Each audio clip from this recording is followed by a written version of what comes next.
পাপুলু থেকে দুধ পুলি, চিতই পিঠে থেকে পাটিসাপটা, তিল পিঠে, কি চাই আপনার?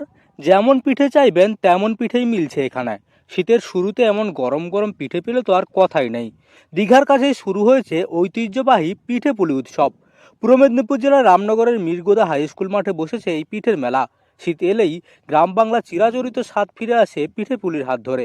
সেই স্বাদকেই সামনে রেখে আয়োজন করা হয়েছে এই উৎসব। প্রথম দিন থেকেই উৎসব মুখর পরিবেশে ভরে উঠেছে গোটা মেলা প্রাঙ্গণ।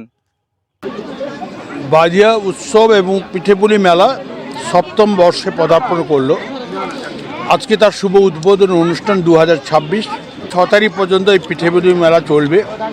বহু মানুষের এখানে আনাগোনা হয় এবং সম্প্রীতির একটা বার্তা এখানে তৈরি হয় এবং সবাই মিলেমিশে এই মেলাটা করে থাকেন এবং পুরনো ঐতিহ্য যেগুলো ছিল সেকে ফিরিয়ে আনার প্রচেষ্টা এরা গ্রহণ করেছেন এবং সর্বস্তরের মানুষ এখানে থাকেন এবং বিভিন্ন সাংস্কৃতিক অনুষ্ঠান মঞ্চে থাকে।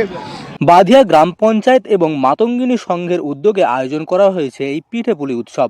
এবছর এই উৎসব 6ষ্ঠ বছরে পদার্পণ করলো। প্রতি বছরই আয়োজন আরও বড় হচ্ছে। স্থানীয় মহিলাদের হাতে তৈরি নানান ধরনের পিঠে এখানে বিক্রি হচ্ছে।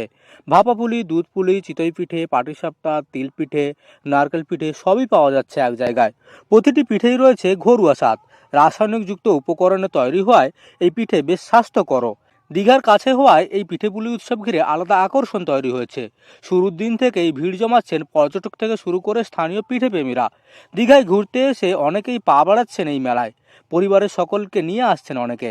শিশু থেকে বৃদ্ধ সব বয়সের মানুষেরই পছন্দের কিছু না কিছু পিঠে এখানে রয়েছে। দামও রয়েছে সাধারণ মানুষের নাগালের মধ্যেই। অল্প খরচে পেট ভরে পিঠে খেতে পারছেন ক্রেতারা, ফলে খুশি বিক্রেতারাও। পিঠেপুলি উৎসবের সূচনা হয় প্রদীপ প্রজ্বলনের মাধ্যমে। উদ্বোধনী অনুষ্ঠানে উপস্থিত ছিলেন স্থানীয় জনপ্রতিনিধি ও ক্লাব কর্তৃপক্ষের সদস্যরা। তারা জানান, গ্রাম বাংলায় হারিয়ে যেতে বসা সংস্কৃতিকে ধরে রাখতেই এই উদ্যোগ। আগামী দিনেও এই উৎসব আরও বড় পরিসরে করার পরিকল্পনা রয়েছে। শীতের আমেজে এই পিঠেপুলি উৎসবে স্বাদ নিতে চাইলে দীঘার কাছে এই মেলাই এখন সেরা ঠিকানা।